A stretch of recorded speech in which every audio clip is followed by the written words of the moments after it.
The Blood Council's chamber smelled of old power and older cruelty, and Amara Moreau stood at its center like a match dropped into a room soaked with gasoline. She had not been invited. She had been summoned, which was an entirely different thing, and the distinction mattered because summons from the Blood Council did not come with return tickets. 12 vampire lords sat in a crescent of carved obsidian thrones, their white skin luminous as bone china in the candlelight, their silver and white hair falling over shoulders draped in silk that had probably been woven before America existed. They looked at her the way a room full of wolves looked at a rabbit that had wandered in from the cold, and Amara Moreau, 26 years old, daughter of a line cook and a public school teacher from New Orleans, did not look away from a single one of them. At the head of the crescent, in the tallest throne, sat Emeric Rothbart. He was the reason she was here.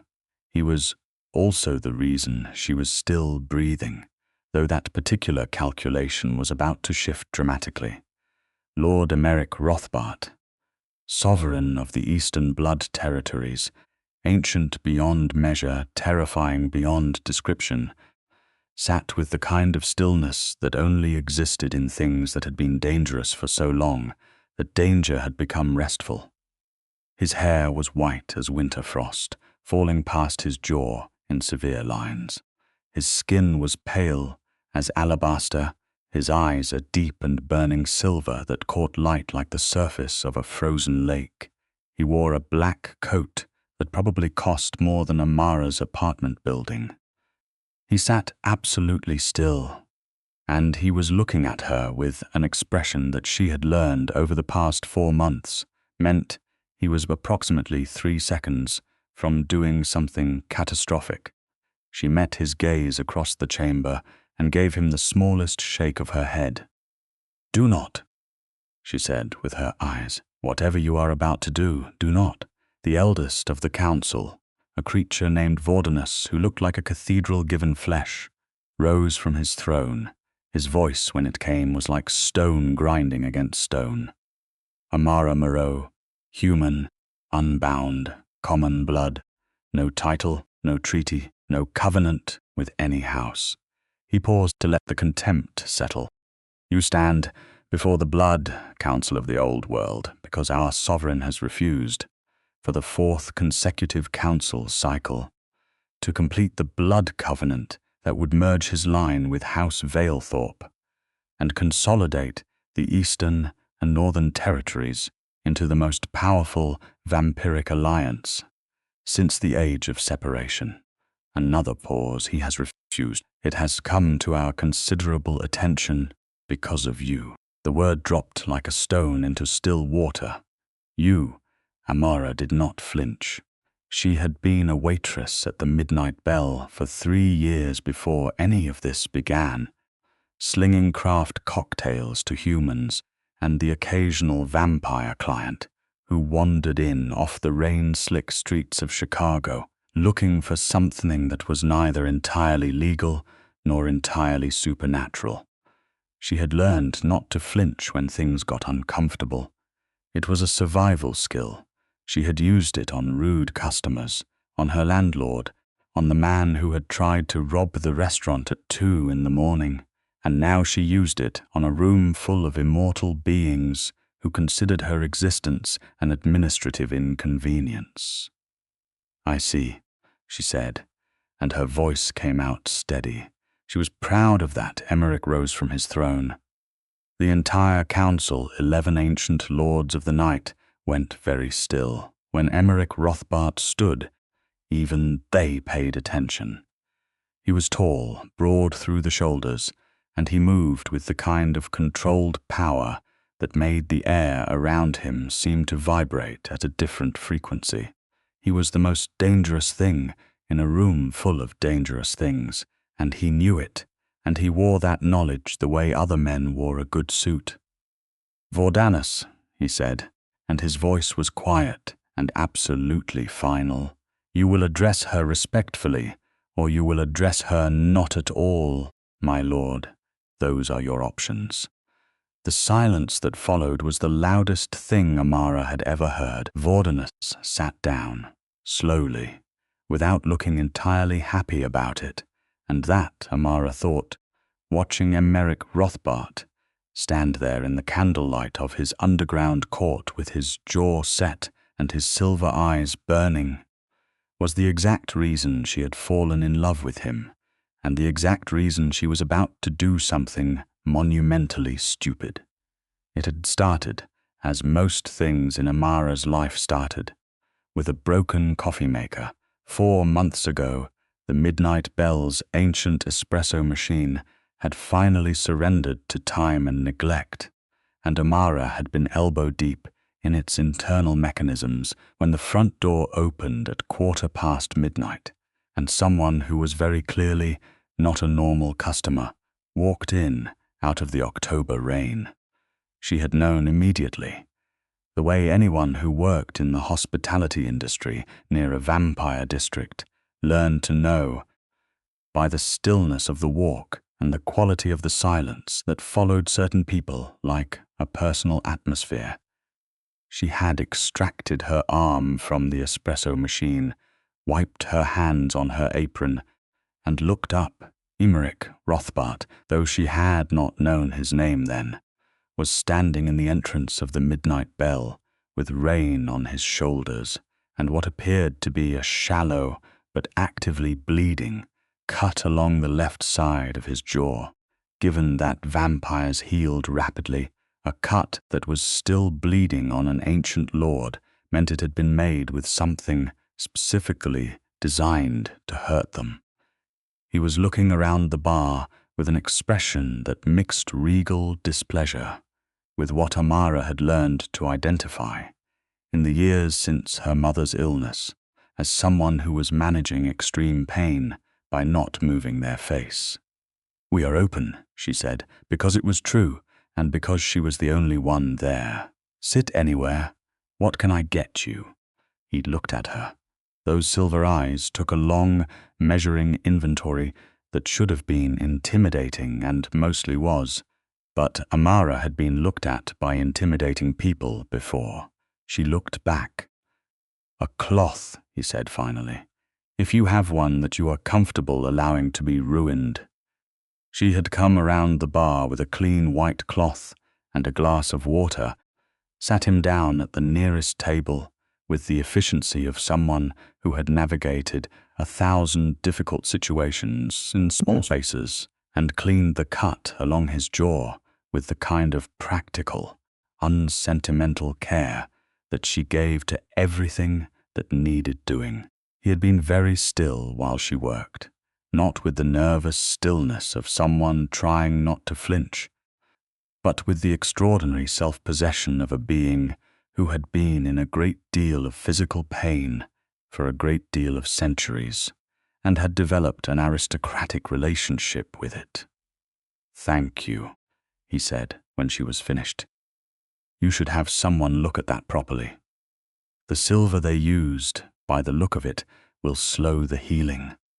She said it like she said everything, matter-of-factly, and then she went back behind the bar to make him the old-fashioned he ordered, and if he was surprised that a human waitress in Chicago had correctly identified the composition of the blade that had wounded him, he hid it well.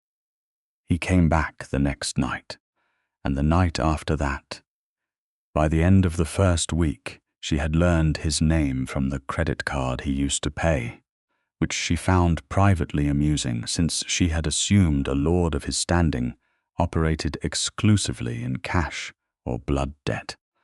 By the end of the second week, they had established that they were capable of talking to each other for hours about things that had nothing to do with vampiric politics or blood economy, which was apparently novel enough for him that he mentioned it.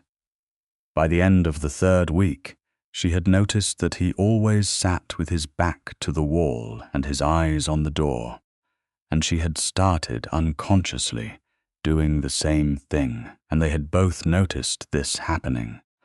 and the look they had exchanged across the bar when they realized it had been one of the most electrically honest moments of Amara's adult life. She did not tell him she was falling in love with him. She was not reckless or naive. She understood, with perfect clarity, what the distance between a human waitress and an ancient vampire lord looked like on paper. She understood the politics. She worked near enough to the vampire districts to have heard the whispers about the Blood Council and its obsession with lineage and power consolidation. She understood that whatever it was, becoming in the warm latitude of their late-night conversations, and the way he had started arriving earlier, and leaving later, and leaning forward across the table when she spoke, it existed in contested territory. What she had not understood, not fully, was how completely he felt it too. She learned that on the night that 3 members of House Valethorpe sent assassins into the Midnight Bell, it was 2 months after his first visit. Amara was closing the bar alone, the last staff member out the door, and she was collecting glasses from the back tables when the door opened, and 4 men came in with the wrong kind of stillness and the right kind of silver in their hands. She did not scream. She stood behind the bar and assessed and calculated and was absolutely certain, with terrible clarity, that she was not going to make it to the door. Emeric came through the skylight.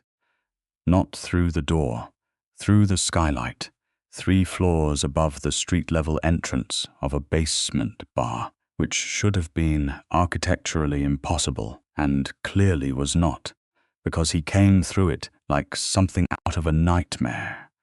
And he landed on the floor of the Midnight Bell with a sound like a thunderclap.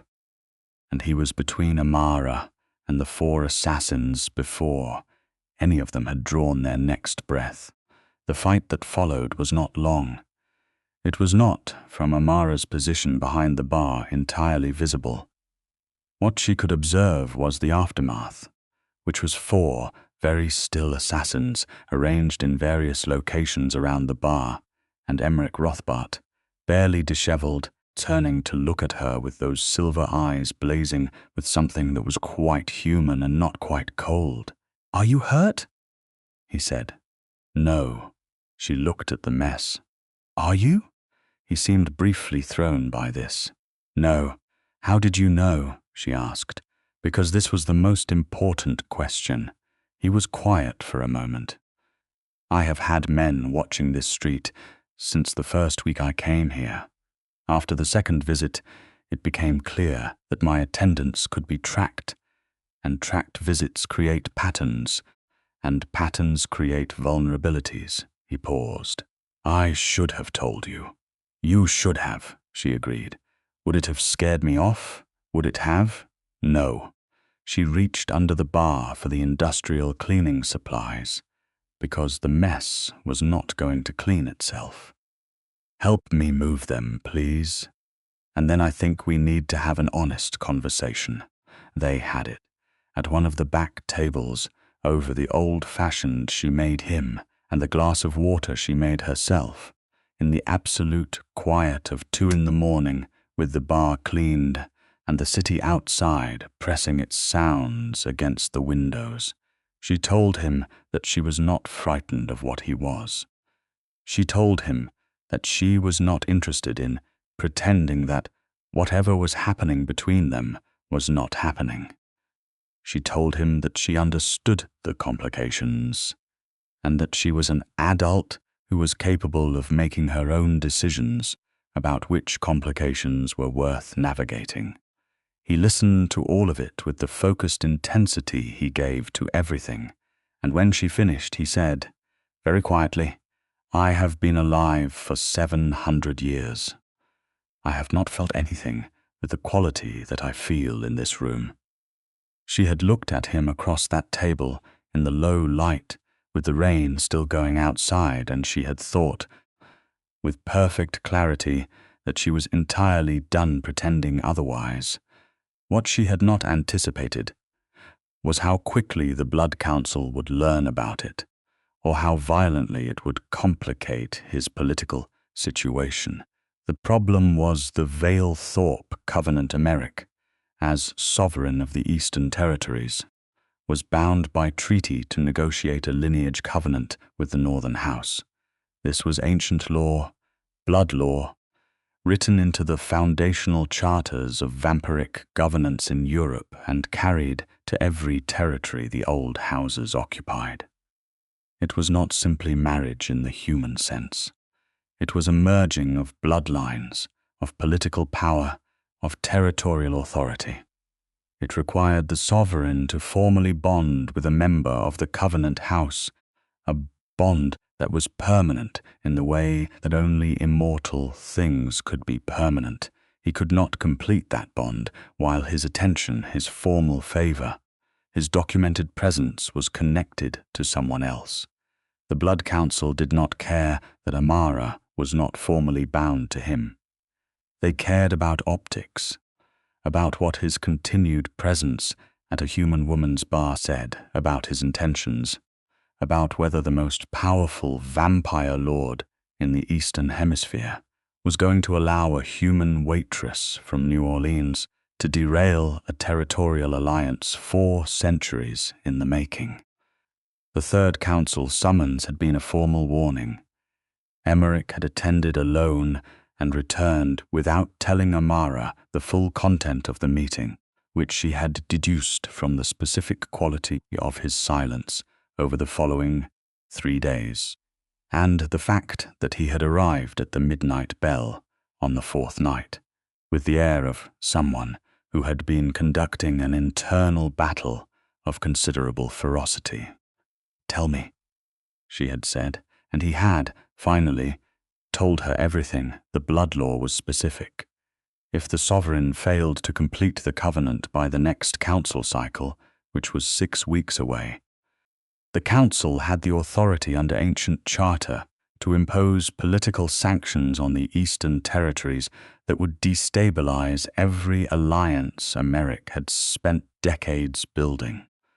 They could not remove him from his sovereignty without just cause, but they could make his rule effectively impossible. They could also, and this was the part he said last and most quietly, declare Amara Moreau a politically significant liability and address her accordingly. Amara had sat very still when he said this. "That is a very polite way to say what you mean." "Yes," he said, "it is. And if you complete the covenant," he looked at the table, "then the alliance is secured, the sanctions are prevented, and the council has no further grounds to act against you." She heard what he did not say, "But you would be bonded permanently to someone who is not me." Yes, the silence between them was not empty. It was very full. "I need you to understand something," he said, and his voice had that quality it occasionally had, old and precise, and weighted with 7 centuries of choosing words carefully. "I would not complete the covenant, whatever the council decides, whatever sanctions they impose. I am telling you this not because I am asking for permission or absolution.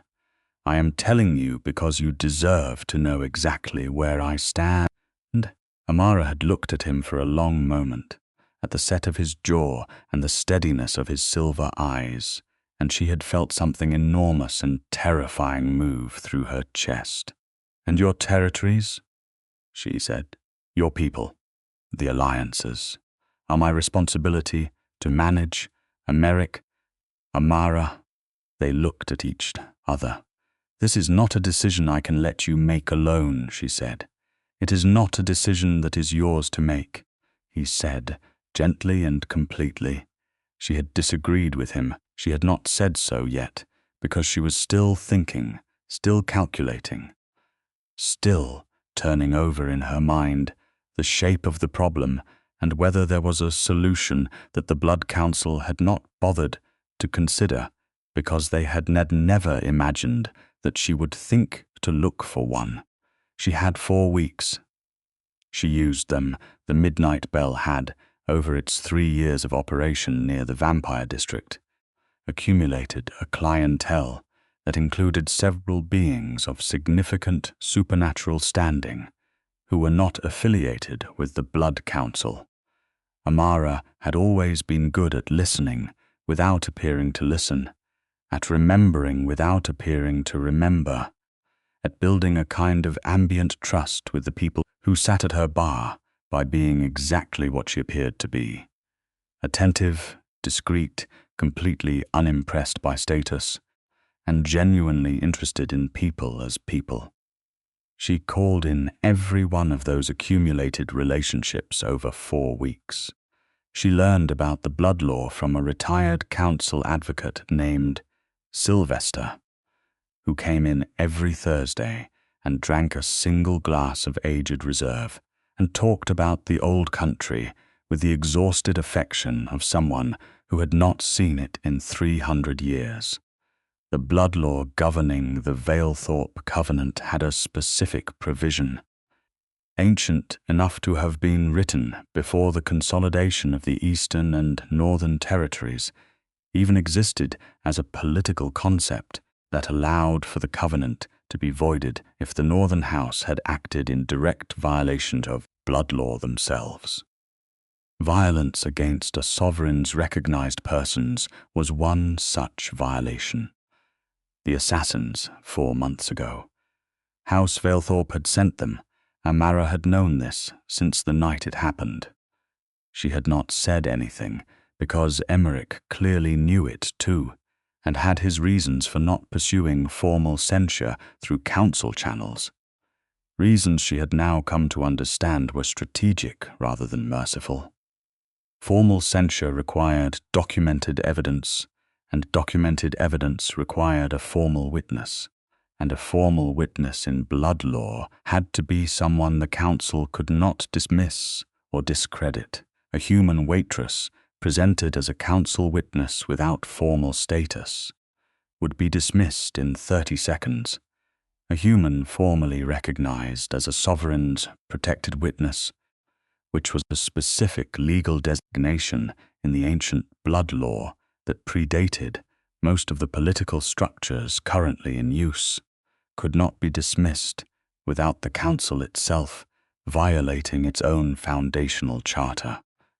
Protected witness designation required the sovereign's formal declaration and the presentation of evidence to a full council. The council would fight it, but fighting it would require them to publicly acknowledge that the protective designation existed, which would mean publicly acknowledging that Emeric's connection to Amara was substantive enough to constitute a recognized relationship, which would shift the political calculus of the entire Valethorpe Covenant argument. It would not solve everything, but it would change the terms of the conversation, and if she could present the evidence of Valethorpe's violation through the designation, she could force the council to formally address whether the covenant obligation was even still valid. She had laid all of this out for Sylvester on a Thursday night 3 weeks after she began, and the old advocate had stared at her across his glass of reserve with an expression she recognized as the specific surprise of someone who has encountered an argument they cannot immediately defeat. "You have read the foundational charter," he said. "I found a translation. The translation available to humans omits 17 critical provisions. I found a better translation." She folded her hands on the bar. "Am I wrong?" A long pause. "You are not wrong. The protected witness designation is legitimate blood law. The sovereign would have to make the declaration publicly before the full council. It would require him to formally acknowledge the significance of your connection, which is precisely the kind of declaration the council has been trying to prevent him from making." "I know," Amara said, "which is why he would never propose it. It would feel to him like using a legal mechanism to force a political outcome for personal reasons. He would not do that, but you would, Sylvester said, with something that might have been admiration. I would use it, she said carefully, to give the council the thing it actually needs, which is a legitimate legal pathway out of a situation that has become politically untenable, while also ensuring that my own legal standing cannot be dismissed. She paused. I am not trying to manipulate Emeric. I am trying to take the choice away from a council that was going to use it as a weapon.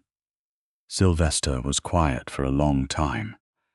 You would need a formal advocate to present the protected witness declaration, he said finally. She looked at him. He closed his eyes briefly, with the expression of a man who had retired for very specific reasons and was now watching those reasons dissolve. I retired 400 years ago. I know, she said. I am asking anyway. He opened his eyes. He looked at her for a moment with the weight of centuries in his face. And then he said, very quietly, give me 2 weeks. She gave him 2 weeks. And he gave her a declaration drafted in the formal language of the foundational blood law, certified by 3 advocates who owed him old debts, and specific enough in its reference to the Vale-Thorpe violation that the council would have to engage with it seriously or risk the kind of institutional embarrassment that even ancient power structures could not afford. She did not tell Emeric. This was the most difficult part. Not the research, not the persuasion, not the navigating of a legal system designed for beings who measured their experience in centuries.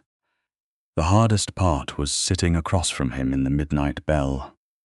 3 nights before the council summons, watching him carry the weight of an impossible choice with the quiet ferocity of someone who had already made his decision and was not going to change it, and not telling him what she had done.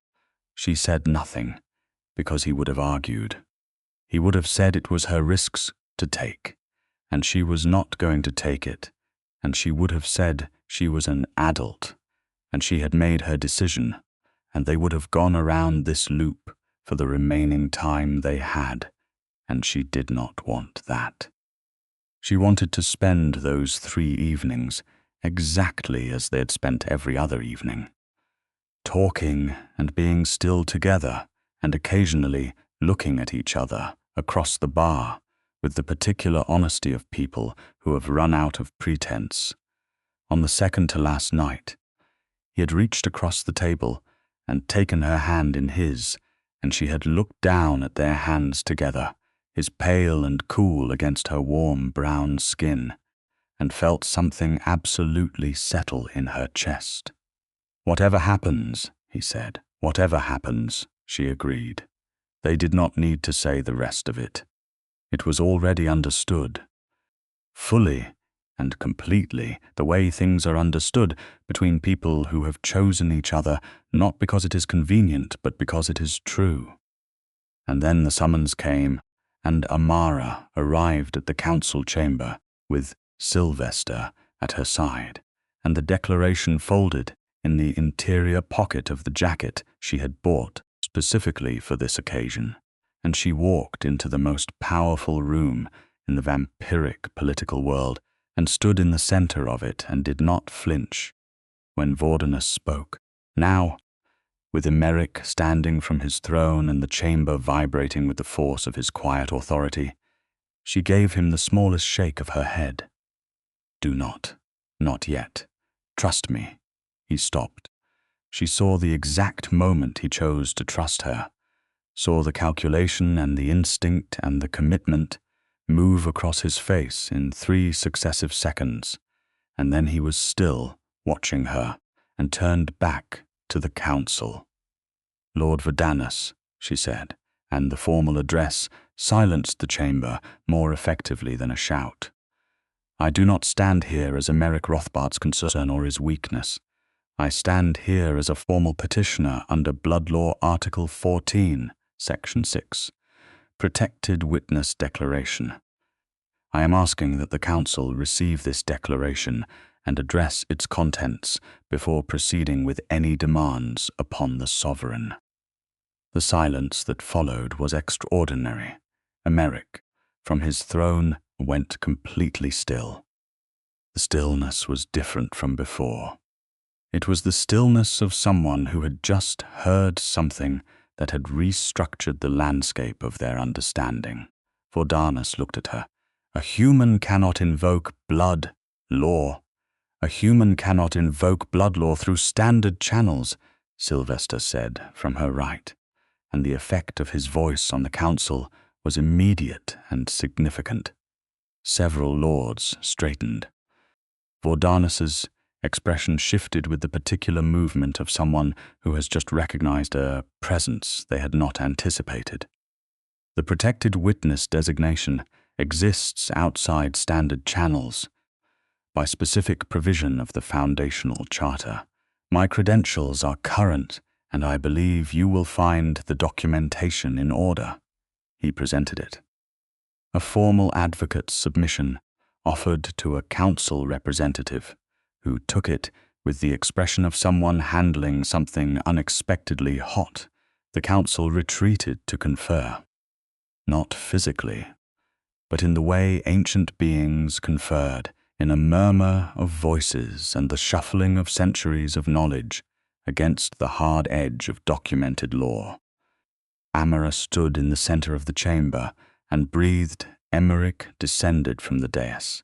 He crossed the chamber floor in a dozen long strides and stopped in front of her, close enough that she had to tilt her head slightly to meet his eyes, and those silver eyes were doing something complicated and overwhelming and entirely undisguised.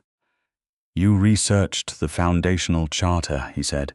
I found a good translation. You retained Sylvester. He owed someone a favor. Amara. His voice was very low. You built a legal case against the Blood Council, using their own ancient law, in the time between our last conversation and tonight, without telling me. You would have argued with me. Yes, he said, with absolute honesty. She would have his eyes. I was not going to let you carry this alone. You told me exactly where you stood. I needed you to know where I stand. He looked at her for a long moment in the candlelit air of the oldest underground court in North America, and something in his expression moved in a way that made him look, for just a moment, not like a 700-year-old sovereign, but like a man who had been carrying something very heavy for a very long time, and had just, unexpectedly, been offered a place to set it down. I should be furious with you, he said. Yes, she agreed. I am not, he said. I know, she said. Vordanus called the chamber back to order. The declaration has been reviewed. He paused, and Amara could hear the effort it cost him to say the next words. The protected witness provision is legitimate under Article 14. The declaration contains formal evidence of House Vailthorpe's action against a recognized protected individual. Another pause, longer. This constitutes a violation of blood law. The council chamber erupted, not physically. Vampires did not shout or gesticulate, but the quality of the silence fractured into 100 urgent, overlapping murmurs, and several council members turned to look at the Vailthorpe representative with expressions that carried the specific heat of political consequence about to land. The Vailthorpe lord, a creature named Isolde Varix, who had the cold beauty of a winter landscape and the eyes of someone who had not survived 600 years by being careless, rose from her seat. The evidence is circumstantial. The human cannot testify as to the origin of the attack. The formal declaration carries the testimony of 4 witnesses to the incident, Sylvester said, patient and precise, 3 of whom are vampire kind with no affiliation to either house. Under Article 14, Section 6, Subsection 4, The protected witness declaration overrides the standard testimony requirements. Isolde Varix looked at Amara. Amara looked back. She is a common human, Isolde said, and the contempt in her voice was like a blade made of ancient ice. She is the sovereign's protected, Emeric said, from beside Amara, and his voice was not quiet now. It was the voice of someone who had decided that the time for subtlety was finished. And if this council has any remaining question about the significance of that designation, I will answer it directly. He turned to face the full crescent of the council. Amara Moreau is under my formal protection. She has demonstrated more political intelligence, more courage, and more loyalty to the principles of blood law than any being in this chamber has shown tonight. Her designation stands. The Vailthorpe violation stands, and the covenant obligation, by the terms of the violation, is void. Silence. This one's had a different quality. This one was the silence of power recognizing that the argument was over. Vordanus looked at the documentation for a long moment. When he raised his eyes, he looked at Emeric with the expression of someone who was doing a very ancient calculation and arriving at the conclusion that some battles were better acknowledged as lost than extended into defeats. The covenant obligation with House Vailthorpe is suspended pending formal investigation of the violation, he said. The councils will convene in 30 days to address the investigation's findings. Until that time, the sovereign is released from the covenant requirement. Isolde Varix said nothing. She looked at Amara one more time with those cold winter eyes. And Amara saw in them something that was not just contempt, but something sharper and more specific. Acknowledgement. She had been outmaneuvered by a human waitress using blood law older than the political structure Isolde had spent centuries building, and she knew it. And she was intelligent enough not to spend further political capital denying it in public. The council was dismissed. The chamber began to empty with the controlled, unhurried movement of ancient beings managing their dignity. Amara stood still while it happened, and felt the adrenaline of the past 4 months finally, fully exhale. Emeric turned to her. They were almost alone, only Sylvester remaining at a careful distance, pretending to review his documentation with great interest. The investigation will take 30 days, Emeric said. In that time, Vailthorpe will attempt to discredit the evidence, the witnesses, and you personally. The danger does not end tonight. I know, Amara said. You will need to stay somewhere more secure than your apartment. She raised an eyebrow at him. I have a townhouse, he said, in Lincoln Park. It has significant security infrastructure, and it is by treaty neutral ground. You want me to move into your house temporarily, he said, and then, with the precision of someone who valued honesty above comfort, though if you are amenable to a less temporary arrangement, I would not object to discussing it. Amara looked at him. The candles in the emptying chamber caught in his silver hair and his pale skin, and made him look like something from an illuminated manuscript, ancient and extraordinary and completely, devastatingly present. You are asking me to move in with you, she said. I am noting that you would be welcome to stay, he said, for as long as you wished, for a very long time, potentially. I live a very long time, he agreed. I have made my peace with hoping. Something warm and enormous moved through Amara's chest. She thought about the midnight bell and the espresso machine and the way he had sat down at her table with a wound from a silver blade and not said anything until she asked, and the way they had talked for hours about everything and nothing, and the way he had come through a skylight rather than let anything reach her, and the way he had sat in a council chamber and trusted her when she asked him to, and all the specific and accumulating weight of a love that had been building itself carefully, brick by brick, in the space between two people who both understood that the real things were worth getting right. "Let me get my things," she said. He smiled. It was not a small smile, not restrained or political or careful. It was an actual, full smile, and it transformed his face into something that made the candlelit chamber feel like a warmer place. Sylvester, from his corner, made a quiet sound that might have been satisfaction and went back to looking at his documentation. The 30 days were not easy. Amara had expected this, and was not surprised when the difficulty arrived in specific and creative forms. House Valethorpe's response to the Bloodlaw challenge was conducted on multiple fronts simultaneously, which told Amara a great deal about the quality of their political intelligence.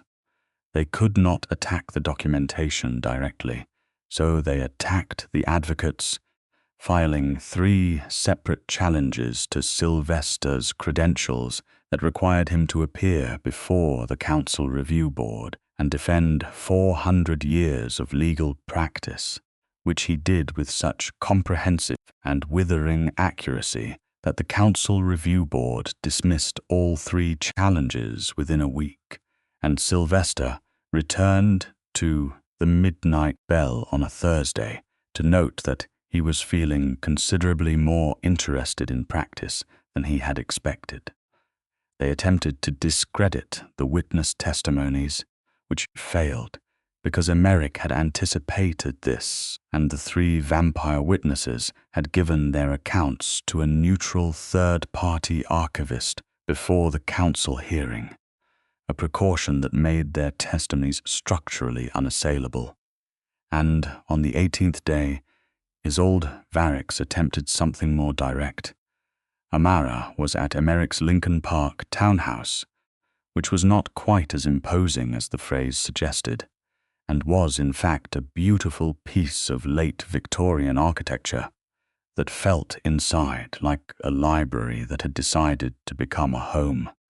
She had taken over a large portion of the kitchen, which Emeric did not use for obvious reasons, and she had discovered that cooking in a space designed for someone who had historically excellent taste in kitchen equipment was a genuinely pleasurable activity.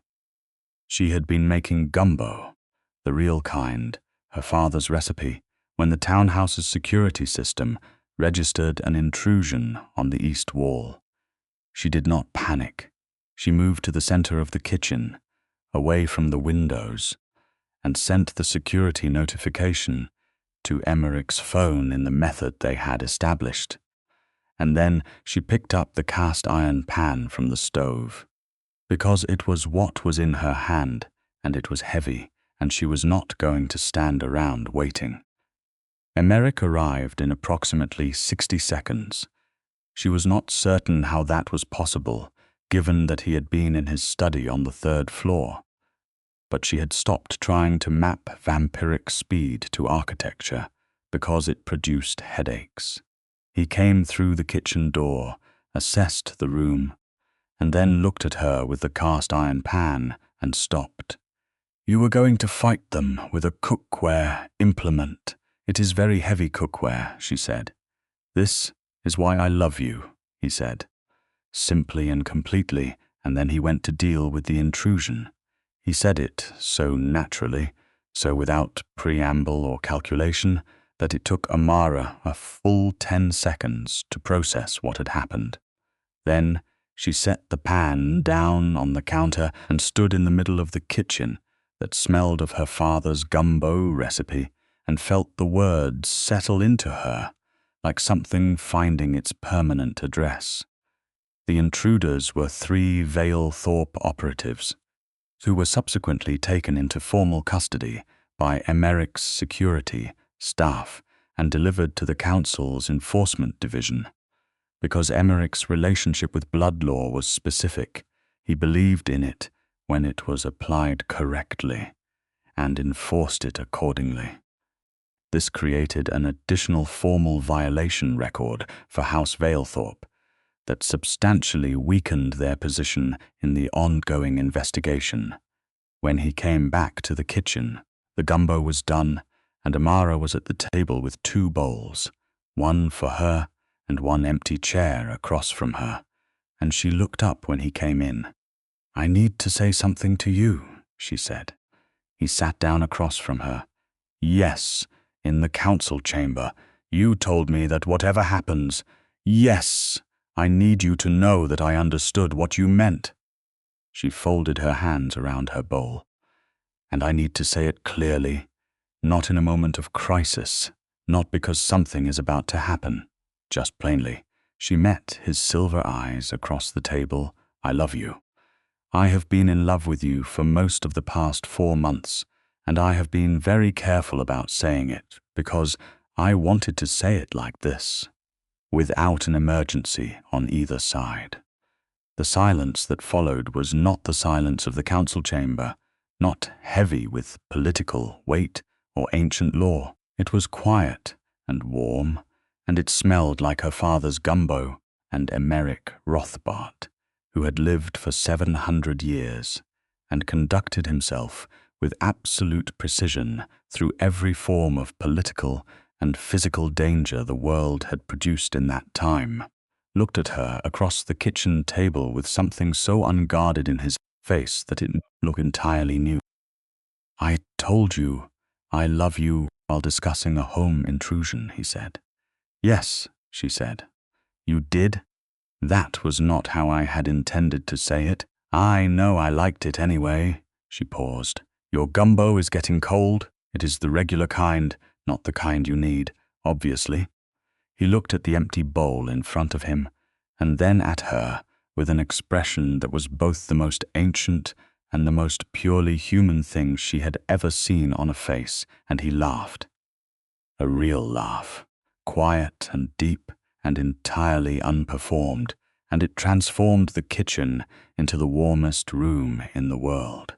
The formal investigation concluded on the 32nd day, 2 days past the original 30-day estimate, because the council was nothing if not committed to procedural thoroughness when the outcome was going to require them to publicly acknowledge an institutional consequence.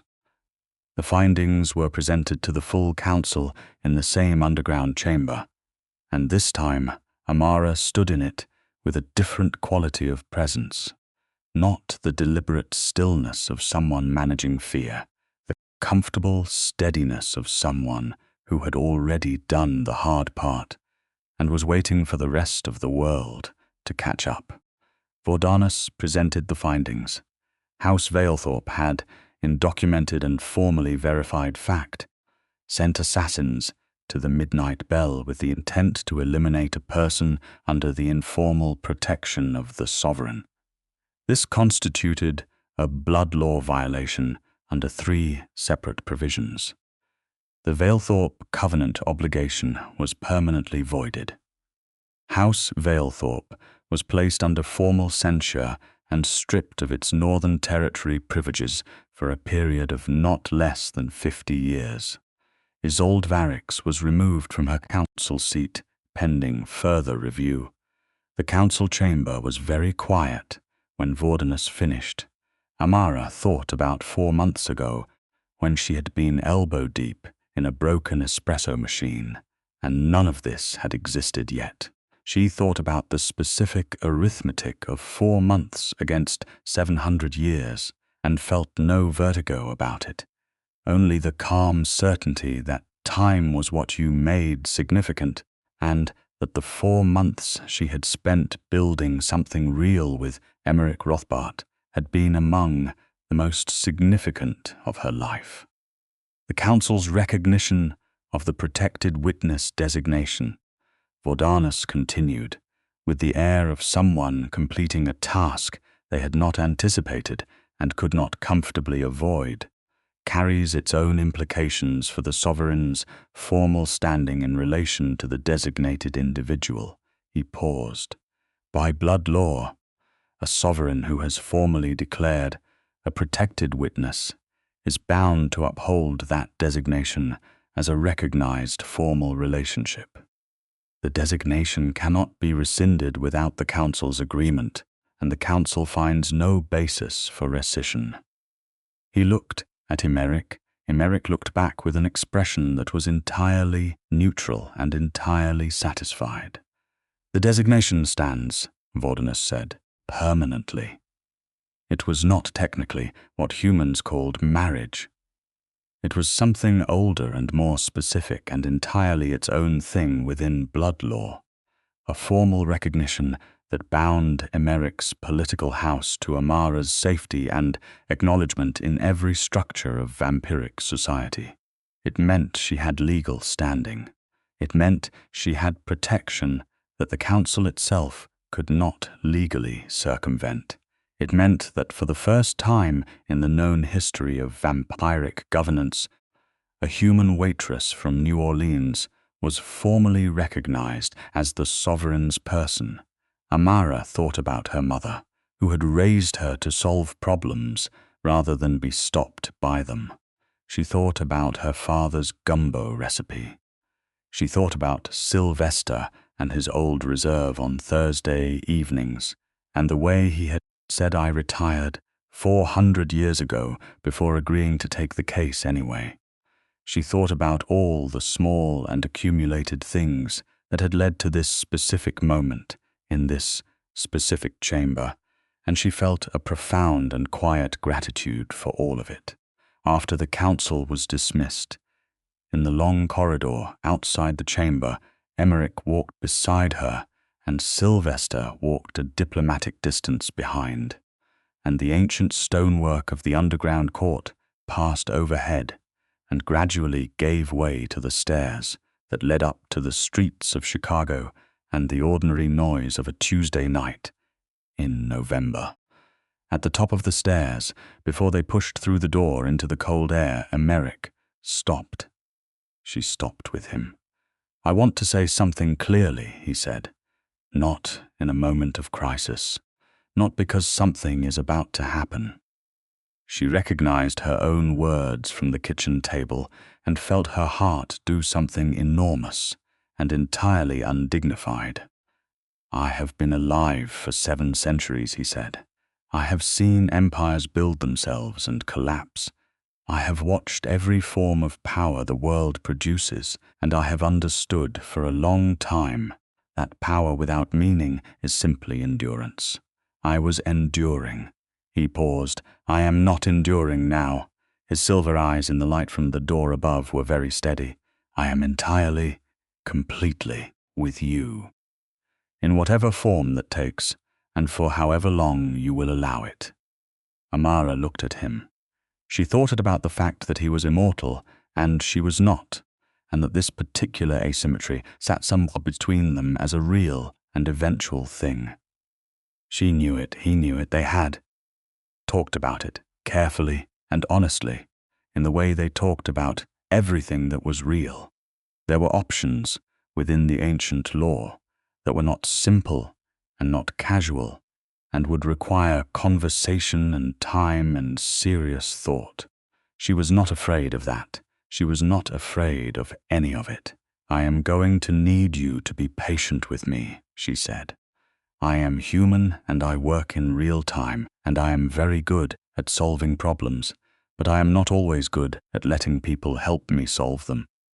"I have noticed this," he said with warmth. "I am working on it," she said. "I know." He reached out and took her hand, the same gesture from the midnight bell table, his pale, cool fingers around her warm ones, and the fit of it was exactly the same as it had been then, right and permanent feeling. "I am patient. I have had considerable practice." She laughed, and the laugh bounced off the stone walls of the corridor, and up the stairs and out into the November night above them. They pushed through the door together. The city received them with its usual indifferent noise, taxis and wind, and the particular energy of Chicago in autumn, alive and cold and indifferent to the magnitude of what had just happened in the underground chamber below. Sylvester emerged behind them, adjusted his coat, and looked at the street with the expression of a man who had spent 400 years in retirement and was now considering revising that decision. "I will bill you," he said to Emeric. "You will," Emeric agreed. "Name your fieldvest considered. A case of the reserve. The 1957. Done." Sylvester nodded once, with the satisfaction of a being who had negotiated successfully, and disappeared into the Chicago night with the efficiency of someone who had been navigating ancient cities for centuries and found most of them interchangeable. Amara and Emeric stood on the sidewalk outside the hidden entrance to the Blood Council's court, which looked from the outside like an unremarkable door in a brick wall between a dry cleaner and a coffee shop, and Amara thought about the specific and beautiful absurdity of all of it. "I need to check on the midnight bell," she said. "I have been absent for a month. Danny has been running it, and he is excellent, but I should be there." "Of course," Emeric said. "Will you come?" He looked at her with the silver eyes that still, even now, after 4 months and a Blood Council hearing, and a kitchen intrusion, and a gumbo dinner, and everything in between, made her heart do the undignified thing. "Yes," he said. "Obviously." They walked. The city moved around them, civilians and cars, and the complicated hum of a modern metropolis that sat, as most large cities did, over a stratum of old things that most people never saw. Amara had seen it now. She had walked through the courts and the corridors, and the ancient law of a world that existed beneath the one she had always known, and she was carrying that knowledge forward with her into the ordinary street, and it did not feel heavy. It felt like context. The midnight bell was bright inside, and smelled like coffee and something fried, and the particular warmth of a bar that is well run and genuinely cared for. Danny, who was 28 and had taken the bar manager role with the seriousness of someone who considered it a calling, looked up from behind the bar when Amara came in, and his face did several things in quick succession ending on relief. "Thought you might not come back," he said. "I always come back," she said. He looked past her at Emeric, who had followed her in and was standing just inside the door, with the contained stillness that Amara now recognized as his comfortable presence, rather than his professional caution. Danny's expression moved through several stages of assessment that Amara watched with interest. "He is with me," she said. "Yeah," Danny said. "I can see that." He went back to his work with the decisive efficiency of someone who understood that some things were above his pay grade. "The machine is fixed, by the way. The espresso thing. I found someone." Amara went around the bar and looked at the espresso machine, which was indeed running, and felt an inexplicable wave of affection for it. 4 months ago she had been elbow-deep in this machine, and had not known that the next chapter of her life was about to walk through the door and order an old-fashioned. Emeric took his usual table, the back one, wall behind him, sightlines to the door. She made him his old-fashioned and brought it over, and she sat across from him in the bar she had worked in for 3 years, the bar that smelled like her ordinary life, and they looked at each other across the table in the low amber light. "I want to talk to you about something," she said. "When you are ready. Not tonight. Not as a decision, just as a conversation." "The permanence question," he said quietly. "Yes." She was not afraid to name it. "I am not afraid of it. I want you to know that. I am not in a hurry, and I am not going to pretend it is not there." "I would not want you to," he said. "I have thought about it. There are ways within the old law that are not casual and are not reversible, and they require more than I am willing to present as a simple solution because they are not simple." He paused. "But they are there. When you want to talk about them, I am ready." She nodded. "Not tonight." "No," he agreed. "Tonight is for this, for the bar and the light and the late November rain starting outside, and the espresso machine working again, and the specific domestic peace of a life that had been shaken down to its foundations and rebuilt around something real. Tonight was for the ordinary, extraordinary comfort of being exactly where you were supposed to be, with exactly the person who made the world make sense. Danny put something on the speaker system that Amara immediately identified as inappropriate for the emotional weight of the moment, but appreciated in the specific way she appreciated things that were incongruously, humanly imperfect. She started to say something about it, caught Emeric's expression, which was the expression of someone who was finding everything about this moment deeply and completely right, and said nothing. She reached across the table. He put his hand under hers without hesitation, and their hands were together on the tabletop in the amber light of the midnight bell, and outside the November rain came down on the city that did not know the kind of ancient things that moved through its streets, and inside the bar it was warm and full of the ordinary sounds of a Tuesday evening, and the two of them sat together in the center of it all and did not need to say anything else because everything that needed saying had been said in council chambers and kitchen tables and corridor doorways and hospital-precise words delivered at the exact right moments. In the weeks that followed, life rearranged itself around the new shape of things with the practical efficiency that life tends to apply to situations once the major conflicts are resolved. Amara kept the midnight bell. She had always loved the work, the specific combination of hospitality and problem-solving, and the accumulated human drama of a late-night bar, and she saw no reason to abandon something that was genuinely hers, simply because she had acquired a parallel life of extraordinary complexity. Emeric came every evening. He brought his work with him sometimes, a laptop containing political correspondence that spanned 3 continents and 4 centuries of alliance management. And he worked at his corner table while she worked behind the bar, and they occupied the same space with the comfortable ease of people who had learned each other's rhythms. Danny adapted to this arrangement with the unflappable pragmatism of a genuinely talented bar manager, and the regulars adapted with the curious acceptance of people who had seen enough unusual things in an unusual establishment to take another one in stride. Sylvester came on Thursdays, as he always had, but now there were 2 glasses of reserve poured, because Amara had decided he had earned permanent Tuesday or Thursday reserved seating, and he accepted this with the dignity of someone who had spent 400 years in retirement and was finding active life considerably more engaging than he had expected.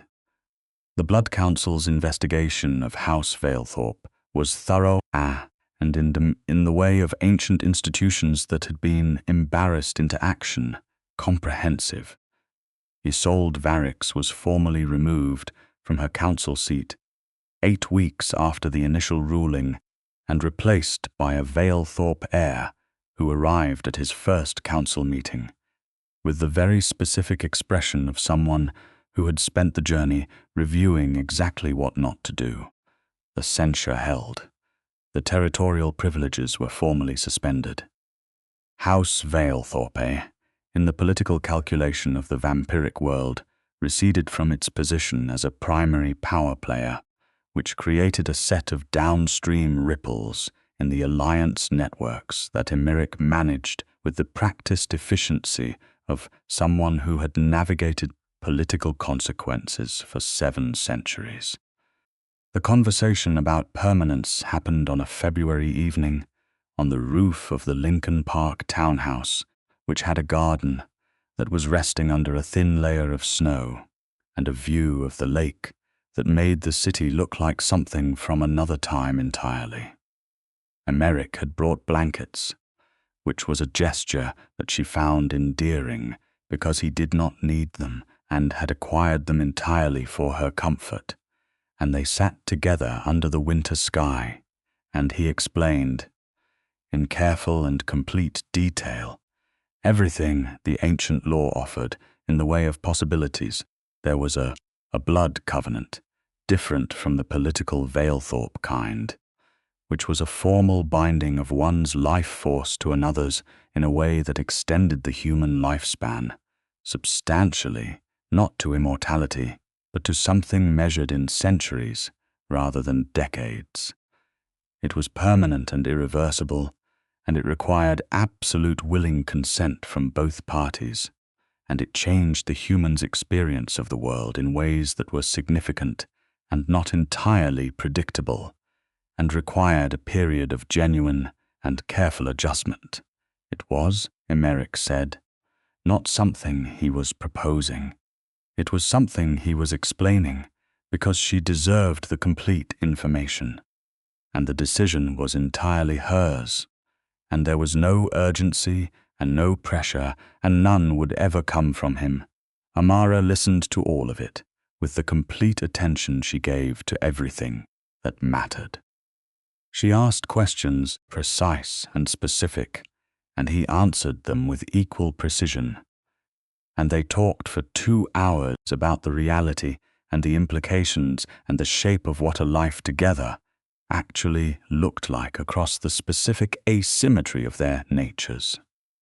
When they had finished, when all the questions had been asked and answered, and the conversation had come to its natural resting place, Amara was quiet for a while, looking at the lake through the winter air. "I am not afraid," she said. "I know," he said. "I need time to be sure, not because I am unsure of you, because I am someone who needs to come to my own certainty in my own way." "I know that too," he said. "I am not going anywhere." She looked at him in the winter evening light.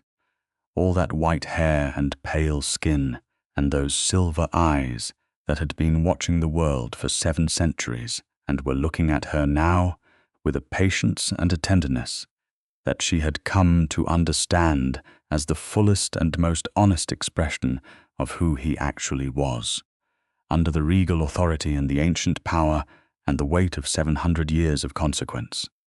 "I love you," she said, simple and clear and entirely complete. "I love you," he said, in the same register.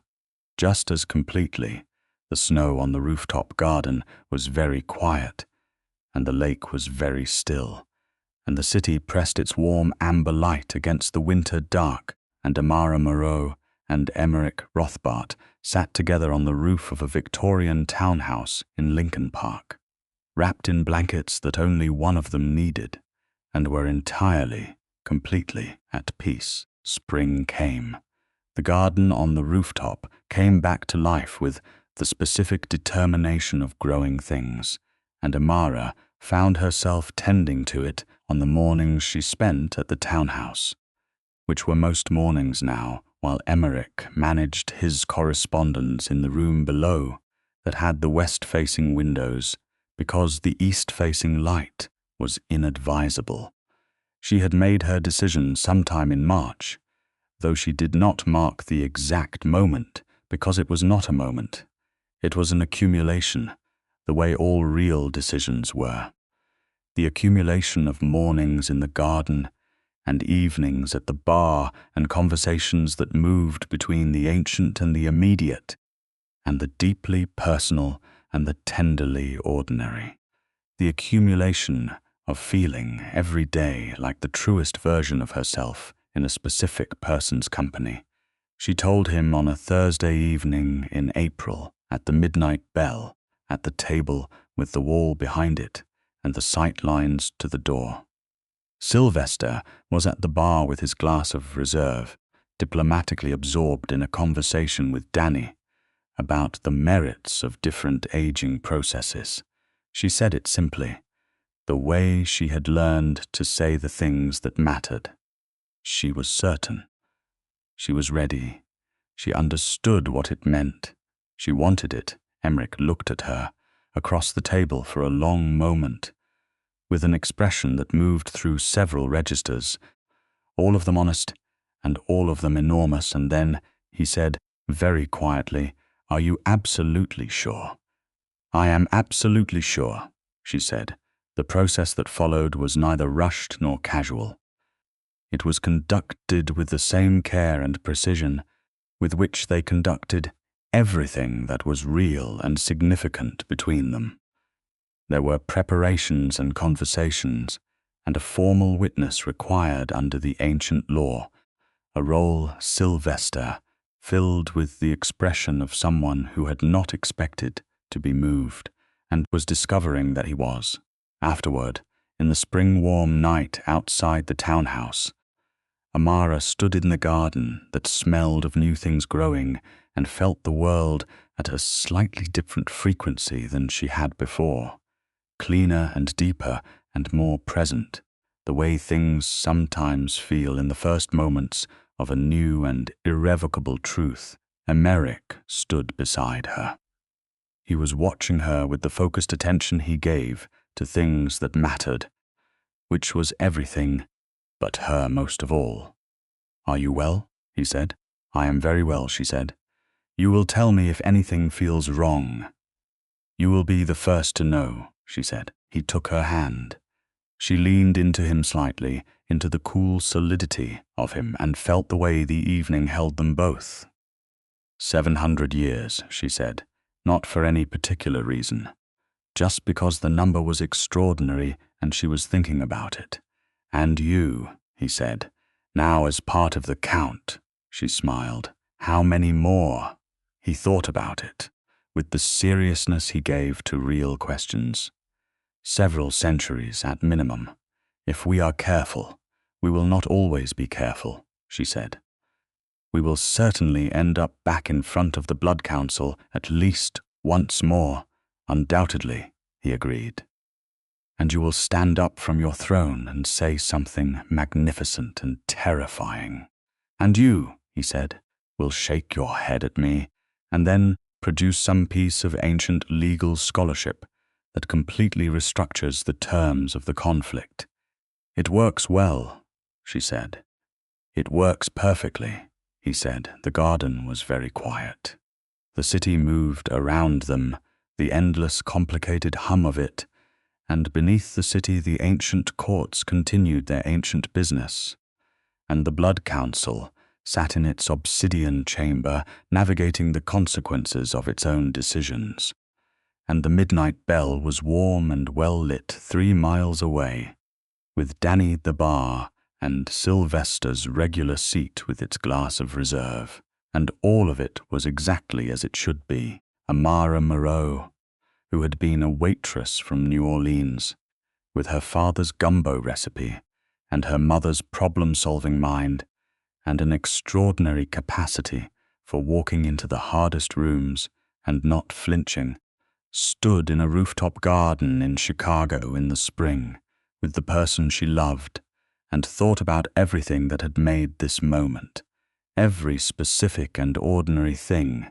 the broken espresso machine, the man who walked in out of the October rain, the decision she had made not for him but for both of them, to take the choice away from people who had intended to use it as a weapon and give it back to the two people it actually belonged to, the way trust was not a single moment but a practice, built slowly and held carefully and returned without fail, the way love, real love, was not a feeling that arrived and simply persisted, but a thing you built and chose and continued to build and choose every day. She thought about the Blood Council, demanding that the man beside her choose power over her, and she thought about how she had walked into that chamber and taken the choice out of everyone's hands, including his, and made it herself, and how the outcome had been that neither of them had to choose between the things they loved, because she had refused to let that be the only option. She thought that was, all things considered, exactly right. Emeric was looking at the lake. After a moment, as if feeling the direction of her thoughts, he turned to look at her instead, and his silver eyes in the spring evening light were very warm and very present and entirely, completely hers. "What are you thinking?" he said. "That I would do it all again," she said. "Every part of it. The council chamber, especially. The council chamber, the cast-iron pan. I stand by the cast-iron pan. It was a very heavy pan." He smiled, that real and full smile that had made the candlelit chamber feel warmer the first time she saw it, and still did it every time after. "Yes," he said, "it was." They stood together in the rooftop garden, while spring moved through the city below them, and the stars came out above, ancient and familiar and indifferent to the centuries, the way the best things were. There were more councils ahead, more politics and ancient law, and complicated alliances to navigate. There were conversations still to have, and problems still to solve, and the long, remarkable, particular work of a life built between two worlds. There was all of that, and Amara was ready for every piece of it. But tonight there was the garden and the stars and his hand in hers, and the city's warm amber light against the dark. And it was enough, more than enough. It was everything. The midnight bell would open at 8. Sylvester would be there on Thursday. The espresso machine would run. The city would turn. And she was here, where she was supposed to be, with the person who made the world make sense. And the ancient courts below the street could carry on their ancient business. And the future could take its shape at whatever pace it required. She was entirely, completely at peace, and so was he.